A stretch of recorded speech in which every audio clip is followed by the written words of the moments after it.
네, 여러분 안녕하십니까? 청년수망교회 2020년 12월 20일 대강주 넷째 주 주일날 예배 시작하겠습니다. 먼저 성경 공부하겠습니다. 누가복음 1장 68절 찬송하리로다 주 이스라엘의 하나님이여 그 백성을 돌보사 속량하시며 우리를 위하여 구원의 뿔을 그 종 다윗의 집에 일으키셨으니. 또 77절 보겠습니다. 주의 백성에게 그 죄사함으로 말미암는 구원을 알게 하리니 이는 우리 하나님의 긍휼로 인함이라. 이로써 돋는 해가 위로부터 우리에게 임하여 어둠과 죽음의 그늘 앉은 자에게 비치고 우리 발을 평강의 길로 인도하시리로다. 아멘. 또 스가랴서 보겠습니다. 1장 13장 1절입니다. 그날의 죄와 더러움을 씻는 셈이 다윗의 족속과 예루살렘 주민을 위하여 열리리라. 아멘. 찬송가 266장에 이렇게 되어 있습니다. 주의 피로 이룬 샘물, 주의 피로 이룬 샘물 참 깊고 넓도다. 구원하신 크신 능력 다 찬송할지라. 찬송하세 주의 보혈 그 샘에 지금 나아가 죄에 빠진 깊이 빠진 이 몸 그 피로 씻어 맑히네. 죄악 세상이 이김으로 거룩한 길 가는 나의 마음 성전 삼고 주께서 계시네. 주 예수를 깊이 아는 놀라운 그 은혜 하늘나라 즐거움이 매일 새롭도다. 아멘. 여기에 나오는 주의 피로 이룬 샘물에 영감을 받았습니다. 이 찬송은 원래 베드로전서 1장 19절에서 영감을 받았던 것인데 한번 보겠습니다. 오직 흠없고 점 없는 어린 양 같은 그리스도의 보배로운 피로 된 것이라. 아멘. 그런데 여기서 나오는 이 샘물이라는 표현은 또 여기 본문에는 없는 것입니다. 그래서 그게 어디 있느냐 하면 바로 우리가 뒤에 읽은 본문 스가랴에 있습니다. 오늘 읽은 대로 13장 1절에 그날의 죄와 더러움을 씻는 셈이 다윗의 족속과 예루살렘 주민을 위하여 열리리라. 네.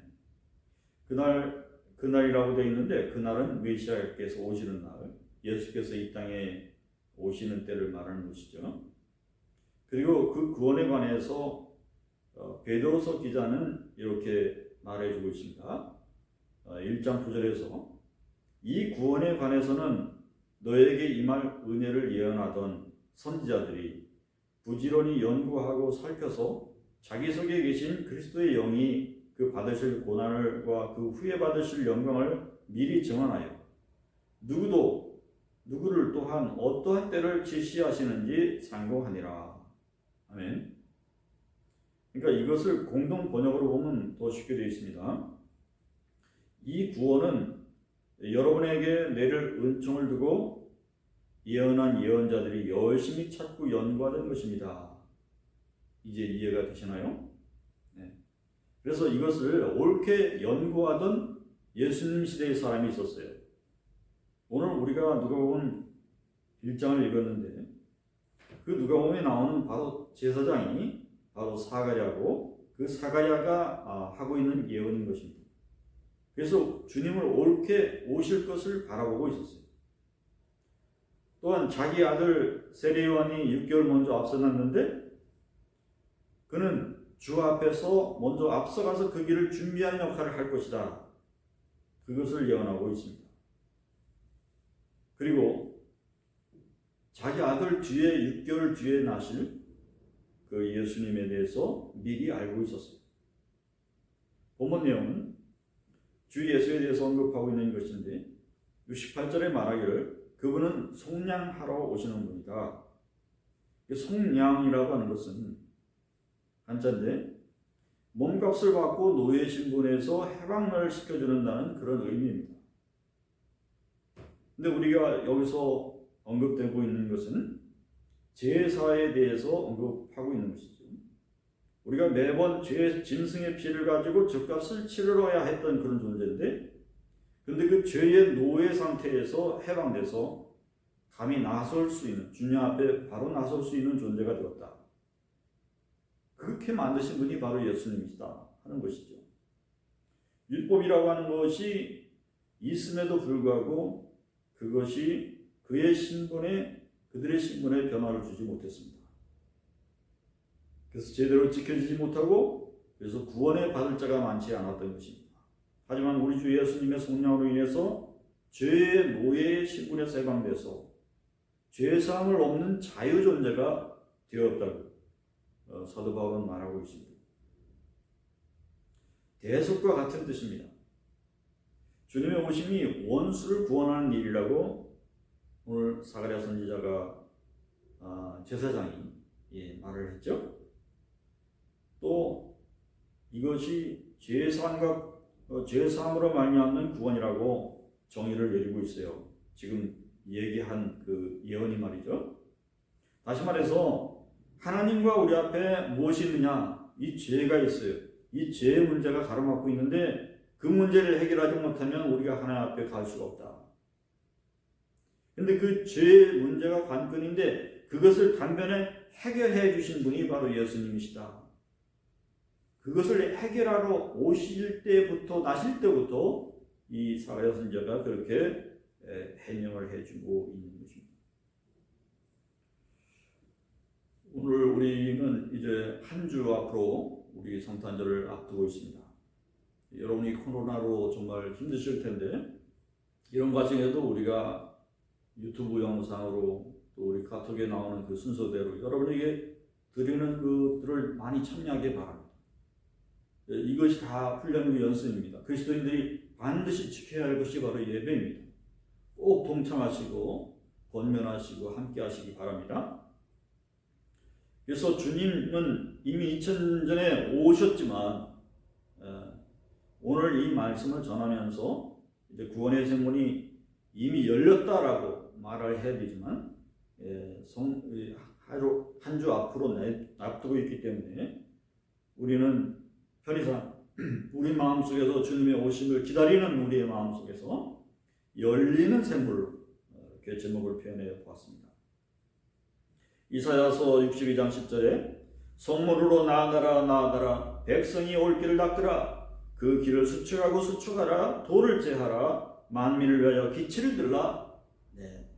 그 붙인 사가랴의 예언한 바대로 세례 요한이 하던 일이었습니다. 이것은 유대인에 관한 일이 아닙니다. 주 여호와가 이같이 이르노라 내가 문나라를 향하여 나의 손을 들고 민족들을 향하여 나의 기치를 세울 것이라. 그들이 내 아들들을 품에 안고 내 딸들을 어깨에 메고 올 것이며. 이사야서 49장 12절에 말씀했습니다. 이것을 표준세 번역으로 봅니다. 주께서 말씀하신다. 내가 뭇 민족을 손짓하여 부르고 뭇 백성에게 신호를 보낼 터이니 시그널 그들이 내 아들을 안고 오며 내 딸을 업고 올 것이다. 여러분 그 신호를 보셨습니까? 들으셨습니까? 이렇게 말씀하는 신호가 지금 가고 있지 않습니까? 이 신호를 받았기를 바랍니다. 이사야서 62장 10절에 이 번역을 새 번역으로 보게 되면 뭇 백성이 보도록 깃발을 올려라. 여기서 깃발을 배너라고 이렇게 쓰고 있더라고요. 그래요. 이것이 바로 우리가 알고 있는 십자가의 형상 아니겠습니까? 예언자 스가랴가 있습니다. 오늘 우리가 뒤에 읽은 본문처럼 거기는 예언자 스가랴인데 그 예언자 스가랴가 벌써 주님의 오심을 봤어요. 그리고 달라지고 있는 그 세상에 대해서 보고 있었어요. 이렇게 됩니다.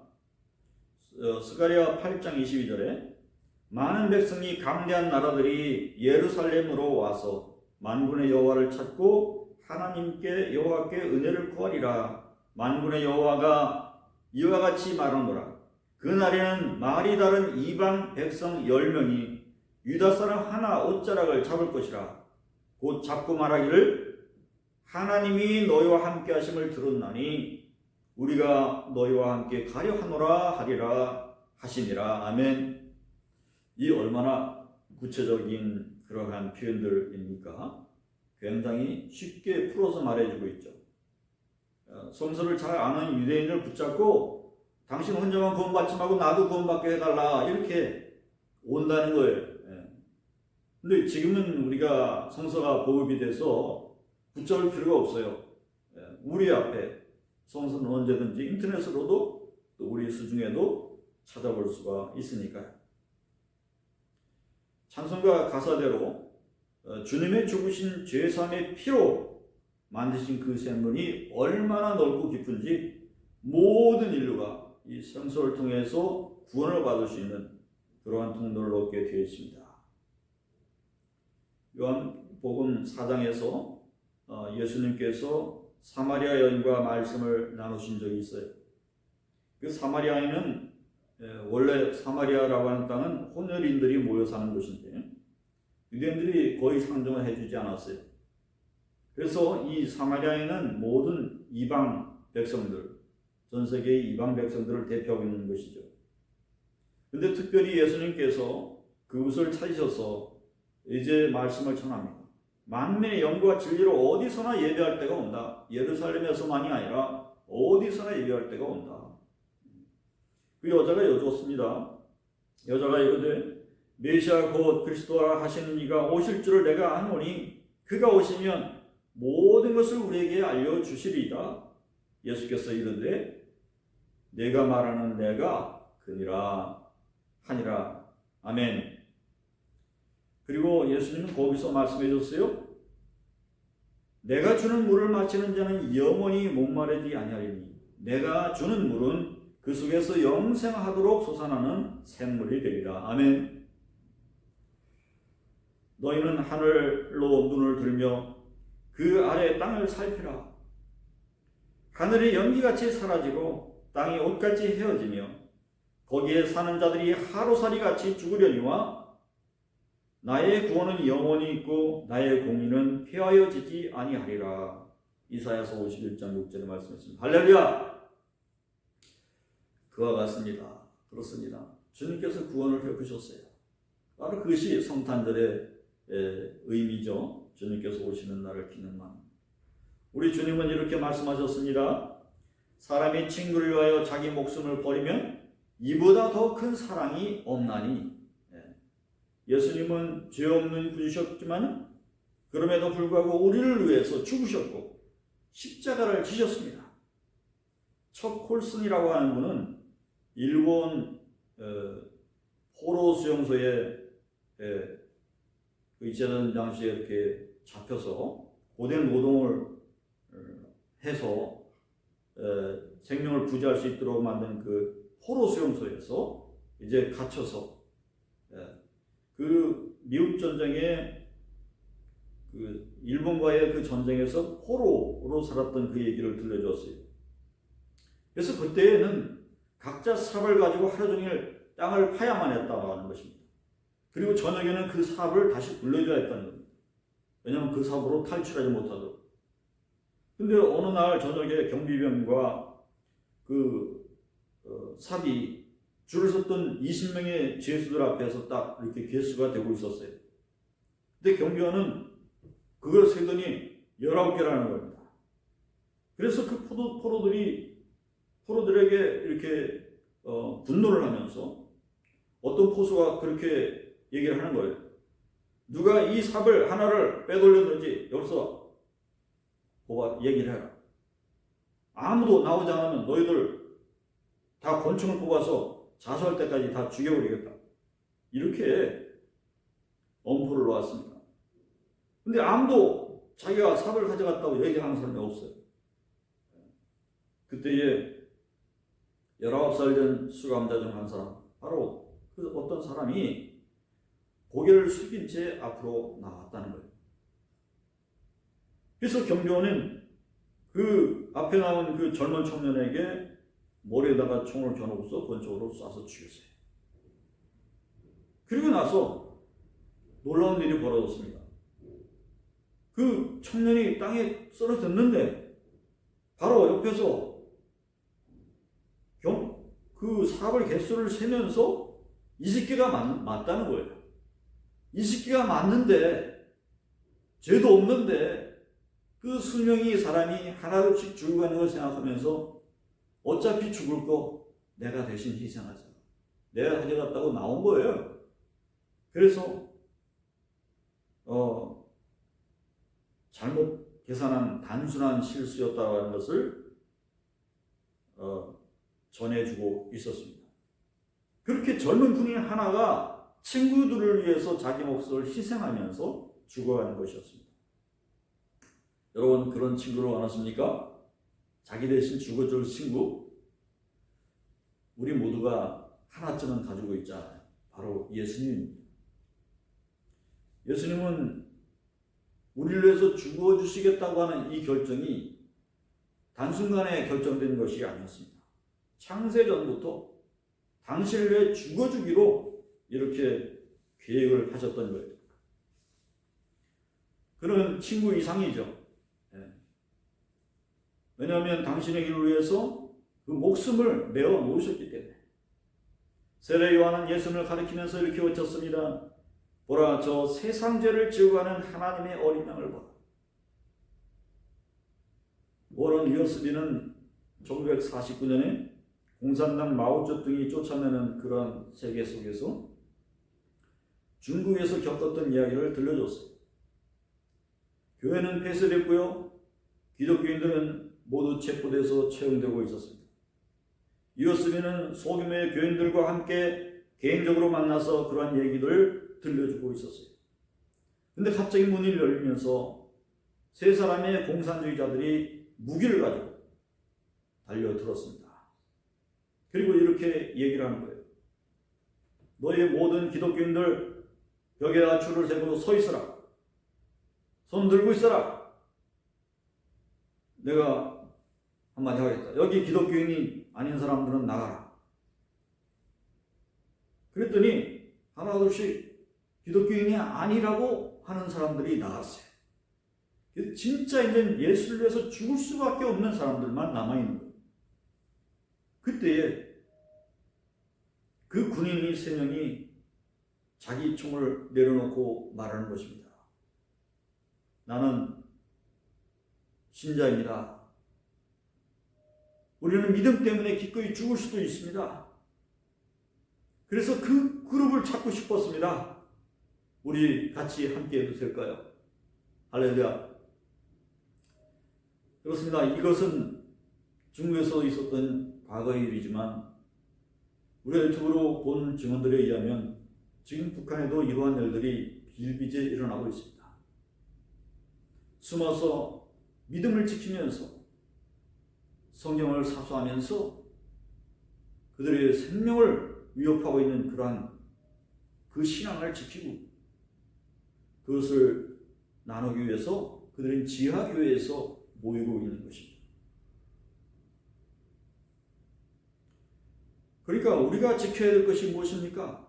그 무엇보다도 우리 생명처럼 소중하게 여기는 것이 바로 무엇이겠습니까? 바로 신앙인 것입니다. 우리가 지켜야 될 것은 믿음입니다. 우리가 생명을 다해서 지켜야 될 것은 뭐라고요? 믿음입니다. 크리스마스 이브가 다가오고 있습니다. 그날에 목자가 있는데 그 목자가 있는 그 틀에 천사가 왔다는 거예요. 천사가 오셔서 이르되 무서워하지 말라. 보라, 내가 온 백성에게 미칠 큰 기쁨의 소식을, 좋은 소식을 너에게 전하노라. 오늘 다윗의 동네에 너희를 위하여 구주가 나셨으니 곧 그리스도 주시니라. 할렐루야. 누가복음 2장 10절에 말씀했습니다. 이 소식이 여러분에게도, 올해의 여러분에게도 큰 기쁨의 소식이, 좋은 소식이 되기를 바랍니다. 스가랴 선지자가 또한 이런 말씀도 해줬어요. 우리 주님이 나귀 타는 것도 보았다는 거예요. 겸손하여서 나귀를 타시나니 나귀의 작은 것 곧 나귀 새끼니라. 네, 스가랴 9장 9절 하반절입니다. 스가랴는 그렇게 구체적으로 증거하는 선지자 같아요. 너무나 그림이 구체적으로 전해지고 있습니다. 그리고 앞으로 일어날 일도 전해주고 있습니다. 여호와의 날도 이미 보았다고 말합니다. 14장입니다. 그날의 마지막 때이거나 아마도 순차적으로 해당하는 것인지는 모르겠습니다. 대략 예루살렘의 마지막 전쟁이 있게 된다고 하는 거예요. 그리고 친히 하나님께서 치신다고 말합니다. 그리고 그 옛날 히스기야 왕 앞에서 천사를 보내서 아스로운데 18만 5천 명을 죽인 것처럼 그렇게 하신다는 거죠. 그때 어땠습니까? 이 성에 이르지 못하리라. 나 여호와의 말이니라. 내가 대저 나를 위하여 내 종 다윗을 위하여 이 성을 보호하여 구원하리라 하셨나이다 하라. 여호와의 사자가 나가서 아수로 진중에서 18만 5천을 쳤으므로 아침에 일어나 본즉 시체뿐이라. 할렐루야. 그렇게 하나님께서 우리 믿는 자를 살피시고 보호해 주신다는 거예요. 화살이 못 미치는 거리가 어디입니까? 그 성에 다다르지 못해서 죽었다는 거죠. 그리고 동감람산에서 그의 발이 서시게 될 것을 말씀했습니다. 감람산이 큰 지진으로서 갈라지게 되고 그때에 모든 거룩한 자들이 주와 함께하게 될 것이다 라는 것을 말씀해주고 있어요. 주님은 홀로 천하의 왕으로서 오신다는 거지요. 그리고 주님께 속하지 않은 자가 거기에 한 명도 설 자리가 없을 것이라는 걸 말씀했습니다.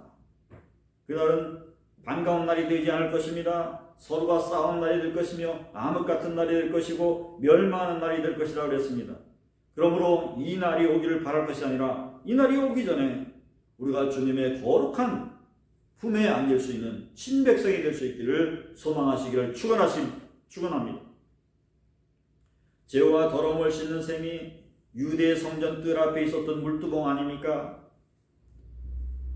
이렇게 보면 여호와께서 모세에게 말씀하여 이르시되 너는 물두멍을 노스로 만들고 그 받침도 노스로 만들고 찢게 하되 그것을 제단과 회막과 그 사이에 두고 그 속에 물을 담그라.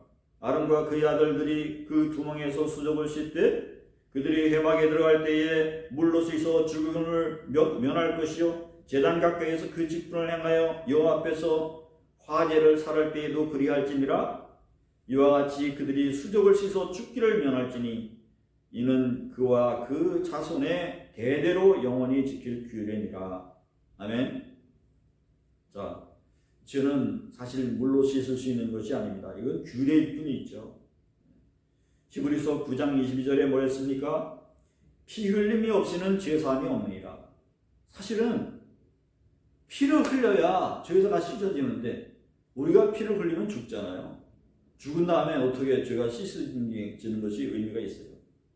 그러니까 우리가 구원받을 수 없는 존재였는데 우리 주님은 스스로의 무고한 희생 제사를 통해서 죄를 계속해서서 물두멍이 아니고 피로 된 샘물로 만드셨다는 거예요. 그렇기 때문에 우리가 살아있는 채로 주님을 찬양하고 주님을 맞이할 수 있게 되었다는 것입니다. 죄와 더러움을 우리 주님으로 씻어야 될 줄로 믿습니다. 주님은 여러분이 거룩하기를 바라십니다. 우리 주님 아닌 곳은 거룩해질 수가 없어요. 성탄절에 주님을 새롭게 만나고 회개하고 거듭나는 날로 만드시는 여러분들 되시길 축원합니다. 주님께 속한 사람이 되십시오. 주님은 오셨었고 다시 오시는 분입니다. 주님은 다시 오십니다. 그렇게 믿고 기도하고 간구하고 여러분의 마음속에 모셔드리기 바랍니다. 기도합시다. 아버지 하나님 은혜 감사합니다. 대강절 넷째 주를 맞이해서 오늘 거룩한 예배를 우리가 이렇게 신령과 진정으로 비대면으로 예배를 드렸습니다. 하나님 기뻐 받으시었고 주여 우리가 이 믿음, 이 귀한 믿음 사소하게 지키게 하시고 주님 우리가 성탄절의 의미를 바로 알아서 주여 우리가 믿음을 옳게 전하는 자들이 되게 인도하여 주시옵소서. 우리 마음 가운데에서 아버지 하나님 주님의 나를 사모하는 날이 사가 되게 하여 주시고 주님은 2000년 전에 오셨던 것처럼 다시 오신다고 했으니 그날도 하나님 기도하면서 사모하는 자들이 되게 하시고 그 전에 주님 앞에 친백성이 될 수 있기 위해서 노력하는 저희들 다 되게 하여 주시옵소서. 이 모든 말씀을 주 예수 그리스도 이름 받들어 간절히 기도했습니다. 아멘. 이제 축도하겠습니다. 이제는 우리 주 예수 그리스도의 은혜와 하늘 아버지의 그 크신 사랑하심과 성령님의 감화 감동 주심이 우리에게 믿음의 길을 보여주시고 또 앞으로 일어날 일까지 보여주시면서 친절하게 가르쳐주신 성경 말씀들 온전히 믿고 순종하고 우리의 믿음을 지켜낼 수 있기를 위해서 열심히 기도하고 하루하루를 주님께 다가가는 노력을 보일 수 있게 인도하여 주시옵소서. 그 같은 믿음을 보여주는 우리의 청년 소망 교우들 위해 이 말씀을 듣는 모든 친백성 위해 지금부터 영원히 함께 하시기를 간절히 축원하옵나이다. 아멘.